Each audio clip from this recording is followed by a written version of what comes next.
Alang nga narabian si ka. Ni alas 7, 7:30. Dito pa ako sa labas na. Kasi nga naman, bumili pa kami ng octopus sa second is Diamond Hill, second station. Kala namin dito lang kami bibili sa sa first station dito. Oh.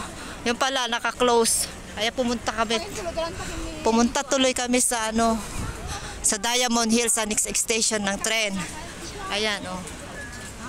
Ayan, dito kami bumaba kanina. O yan. Ayan do, pauwi na kami. Ako na maunang uuwi, itong dalawa, late sila uuwi. Alas 7 na. Ngayon lang ako na ginabi. 7:30 na. Pero yung curfew hour ko, 8:30. Kasi wala namang problema kasi yung amo ko, wala sila sa bahay. Kaso lang, gusto ko na magpahinga. Kaya yun. O may sumasayaw doon.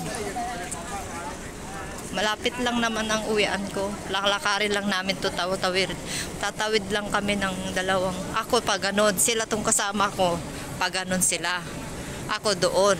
Pero may bibilhin daw sila. Hatid nila ako dyan. So, malapit na akong makarating sa bahay. Tatawid lang ako ng dalawang road na magkatabi. Bye-bye na. Bye-bye na guys. Tapos na naman ang isang araw namin na day off. Trabaho na naman bukas. Bye-bye.